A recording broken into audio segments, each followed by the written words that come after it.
Nursing and paramedical കോഴ്സുകൾക്ക് ബാംഗ്ലൂർ, മൈസൂർ കോളേജുകളിൽ admission ആരംഭിച്ചിരിക്കുന്നു. മികച്ച കരിയർ ഗൈഡൻസിനും അഡ്മിഷനും ഇപ്പോൾ തന്നെ കോൺടാക്ട് ചെയ്യൂ. Orange edu world, study abroad and India, Pookkottumpadam, Nilambur.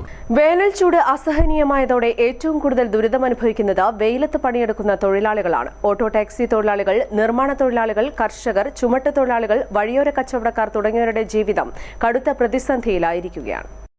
പകൽ സമയത്ത് താപനില ക്രമാതീതമായി ഉയർന്നതോടെ പലർക്കും ജോലി പൂർത്തിയാക്കാൻ കഴിയാത്ത അവസ്ഥയാണ് നിലവിലുള്ളത്.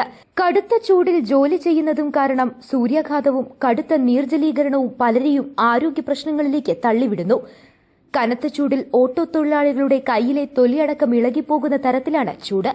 ചൂട് കൂടിയതോടെ തൊഴിലാളികളുടെ സുരക്ഷ മുൻനിർത്തി തൊഴിൽ സമയങ്ങളിൽ മാറ്റം വരുത്താൻ സർക്കാർ നിർദ്ദേശം നൽകിയിട്ടുണ്ട്. 11 മണി മുതൽ 3 മണി വരെ വെയിലത്ത് പണിയെടുക്കുന്നത് ഒഴിവാക്കണമെന്നാണ് നിർദ്ദേശം. എന്നാൽ ഈ സമയത്ത് തൊഴിലൊഴിവാക്കിയാൽ ജീവിക്കാനുള്ള വരുമാനം ലഭിക്കാത്ത അവസ്ഥയുമാണ്.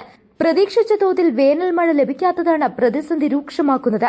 കിഴക്കൻ മലയോര മേഖലകളിൽ പോലും മുൻവർഷങ്ങളെ അപേക്ഷിച്ച് കടുത്ത ചൂടാണ് അനുഭവപ്പെടുന്നത്. ഇത് കർഷക മേഖലയിലെയും കുടിവെള്ള വിതരണത്തെയും ബാധിച്ചിട്ടുണ്ട്. വേനൽ മഴയിൽ 60% കുറവാണ് രേഖപ്പെടുത്തിയിട്ടുള്ളത്. ഒപ്പം സർവകാല റെക്കോർഡ് ചൂടാണ് അനുഭവപ്പെടുന്നതും. ഇപ്പോഴത്തെ വെയിലിന്റെ കാരണം നമ്മൾ ഓട്ടോറിക്ഷ ഓടിക്കുമ്പോഴൊക്കെ ഫ്രണ്ട് കൂടെ ഗ്ലാസ് കൂടെ വരുന്ന വെയിലിൽ ഒന്നുകൂടി പവർ കൂടും. അതുകൊണ്ട് കൈന് തൊലി പൊളിഞ്ഞു പോവാണ് ചെയ്യുന്നത്. ഒരു ലെയർ പോയി രണ്ടാമത് ഇങ്ങനെ പോയിക്കൊണ്ട് നിൽക്കണം. അപ്പോൾ അതിന് സൈക്കിൾ ചെയ്ത് ഫ്രണ്ടിൽ ഇപ്പോൾ മുണ്ട് നനച്ച് കെട്ടലാണ് ഞങ്ങൾ ചെയ്യുന്നത്.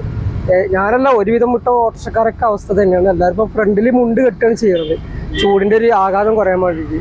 ഗ്ലാസ് കൂടെ ഒന്ന് വരുമ്പോൾ ഒന്നുകൂടി ഇതിൻ്റെ പവർ കൂടി വരികയാണ്. മാക്സിമം ഒരു 5 മണിയാകുമ്പോൾ ചൂടിന്റെ പവർ കുറയണില്ല, കൂടി വരിക, ഡെയിലി കൂടി വരികയാണ്.